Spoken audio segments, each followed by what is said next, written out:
everyone, and thank you for tuning in to Wowhead Weekly. My name is Panzer, and today I'm going to be talking about the happenings of the past week in the world of Warcraft. Before I do that, though, I want to give a big shout out to Full Sail University for sponsoring today's video. Have you ever thought about turning your love of gaming into a career, but you're not sure where to start? Full Sail University offers a variety of gaming programs on campus and online that teach you the tools, technology, and workflow used by today's gaming studios. Whether you're interested in coding, art, producing, or mobile game development, there is a gaming degree program for you. Graduates have worked on huge franchises like Grand Theft Auto, Assassin's Creed, and Call of Duty, just to name a few. To learn more about Full Sail, check out the link in the description below. So before I get into today's video, I do want to quickly mention a few things that I feel like we should talk about. Number one, I know there was no Downtime Tuesday last week. This is not a habitual thing. I promise Downtime Tuesday is a weekly show. It's just been a slow time in the World of Warcraft news world, I guess. With Blizzcon only being 2 weeks away, there just hasn't been a ton to talk about in the past month, 6 weeks or so, with the exception of this past week in which news rained down upon us like a plague of puppies and kittens. So I have lots of newsy type stuff to talk about today. Thing number two, if my face looks weird to you, it's because I have no eye makeup on at all. This is like my just woke up looking face. I mean, it didn't just wake up, and I am wearing some makeup, but I have no eye makeup, no eyeshadow, no mascara, no eyeliner, which I normally abuse. So this may look a little foreign to you. I promise it's still me. This is just what I look like without makeup on. I'm getting LASIK eye surgery tomorrow, and they tell you that you should not have any remnants of anything on your face. And to anybody out there who's worn mascara, you know that it's crazy how it just embeds itself in your eyelash follicles, and so I didn't want to risk getting an infection over one video with mascara. So apologies for that. Also, that means that for the next, I won't be making videos for a couple days. I have videos to upload, don't worry. So you won't notice a difference, but I won't be filming for a few days. And the next couple times you do see me, I will be mascara free because I'm not allowed to wear it for 2 weeks. Doctor's orders. Thing number three, if the audio sounds different or weird in any way, I was talking to you guys last week about that audio crackle problem I was having. So I switched my home mic setup back to my old mic, and it seems to be working okay, but I think it sounds different than the mic that I was using previously. So that explains many things. Let's get on with the video. Hallow's End 2015 is upon us this year. It runs from October 18th through November 1st, and there's a bunch of new stuff this year, including pets and toys and garrison decorations. There's a whole guide on Wowhead. Check it out. I will also have a video up in the next week or so, hopefully Friday. I want to have it up by Friday, but I just talked about LASIK. I can't edit for a couple days. I'm sorry, guys. But I will have a guide. Not really a guide, but here's all the things you should get from Hallow's End video. So yeah.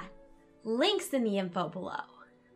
And the most exciting news probably ever, there's a new pet in World of Warcraft. Well, he's not really a new pet. He's like an old repurposed pet, but I'm okay with it. His name is Terky, and he's a murloc, not a turkey. It's very misleading, but he's a murloc. And he is the white murloc who has orange and red. He was previously part of an iCoke promotion in Taiwan, but now he's available in-game. You can just go find him and get him. He's the only murloc that you can get without having purchase something, so it's rad and you should go get it. I made a video showing how to do just that, even though in the video I didn't actually succeed at doing it. I swear to God, it's good advice. Do as I say, not as I do. I'll have that linked in the info below as well as somewhere on the screen. Let me know in the comments below if you got Terky and how hard it was for you, because I died a lot. Many deaths. R.I.P. In other exciting, adorable news, the Pepe costumes that we found in the data a billion years ago are finally in the game. You go all over the world, you find the Pepe costumes, and once you have found Pepe in his costume, it's sort of invisibly added to your inventory, so whenever you summon Pepe, he has a chance to proc one of the costumes that you found. There are 5 total in game right now. 4 of them you can get all the time. 1 of them is seasonal for Hallow's End, so definitely worth checking out. Also, I don't know if you can see him in the video, but I totally have a plushie Pepe, and he's flippin' adorable, and 10 out of 10, would recommend. And last-ish, but certainly not least, is patch 6.2.3 showing up on the PTR. This was not a patch that many people were expecting or anticipating, and it just showed up hey, I'm an impactful patch that you weren't expecting. Surprise! Jazz hands. And I'm okay with it. This patch will bring with it Warlords PvP Season 3, which I guess if you PvP is exciting, but for me it's just yay! PvP! What I am excited about, however, are the changes to time walking. They're adding Cataclysm time walking, which will bring with it 6 Cataclysm dungeons, as well as a vendor who sells like Cataclysm-inspired gear and Cataclysm-inspired toys, plural, toys, including a disguise that makes you look like a Vashtir goblin. It's freaking really cool. They also added a couple new dungeons to Burning Crusade and Wrath of the Lich King time walking, as well as a new mount. It is a personal loot drop that can randomly drop from any time walking instance, and it is called the Infinite Time Reaver, and it's awesome.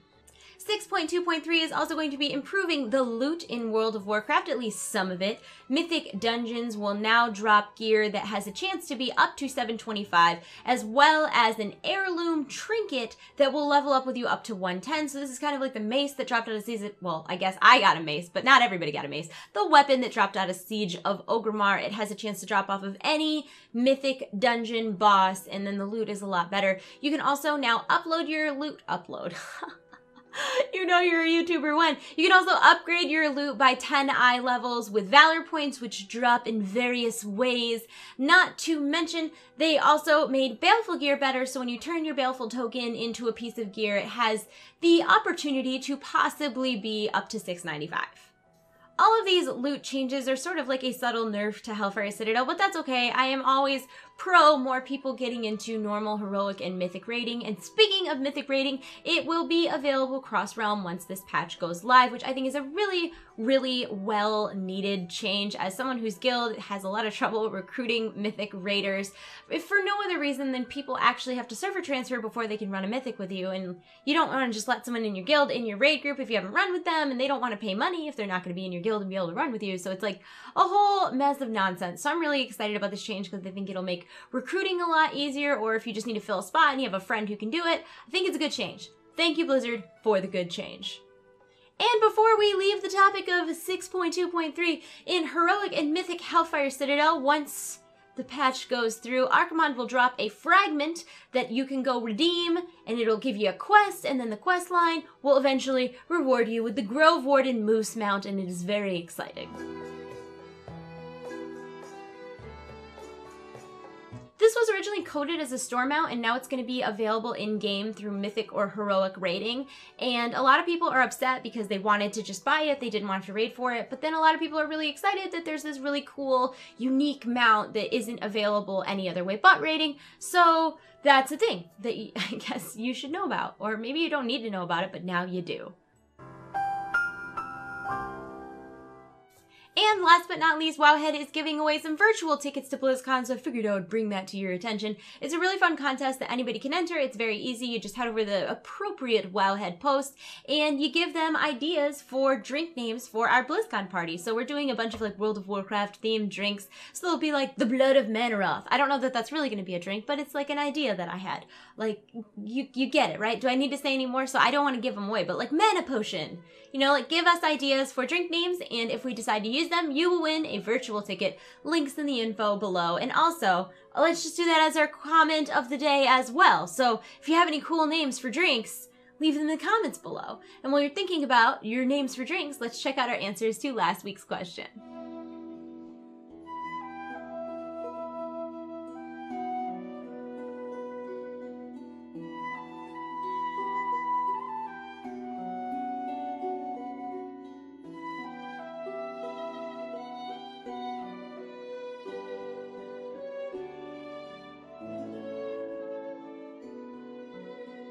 And that's it for this week's Downtime Tuesday. Thank you for bearing with me through this short video, this unmade-up face, and this weird audio. I appreciate your patience. It's really, you're a good person. You're a good person with a good soul. If you enjoyed this video, please thumb it up. Subscribe to my YouTube channel if you haven't already. I can't talk. Talking's hard. I didn't get any sleep last night because I'm like super, like, I don't want to say scared, but I'm just like, I have a lot of anxiety about this surgery. So I didn't sleep like at all last night, and it's not even until tomorrow. So I'm like running on like 2 hours of sleep, and I'm not sure that I'm going to sleep tonight either. So YOLO. Where was I going with this? Subscribe to my YouTube channel if you want to. You don't have to. I don't give a crap. Unsubscribe if you want. That's fine too. But don't. I mean, that's... I love you. You're in my heart. I'll see you soon. Have a great day. Links in the info below. We'll see you soon. Goodbye. Goodbye. This was a terrible video. I apologize. Or you're welcome. Whichever is applicable. So, in this video, I'm going to show you how you can get your very own turkey. Not like gobble gobble turkey, like murloc with like a T, murky turkey. You get it. So you're going to go to Northrend, which of course is the Wrath of the Lich King continent. And you're going to head over to Borean Tundra. And at the very bottom of Borean Tundra, there is this island called Riplash Ruins. Now, once you are at Riplash Ruins, if it's in any time in the next couple days, there's probably going to be 1 billion people, and that's how you're going to know you're in the right spot. If you have an add-on that shows you coordinates, it is about 5688. Now you're going to see pretty much nothing. You're like, what? There's nothing here. No, there's something there. I promise.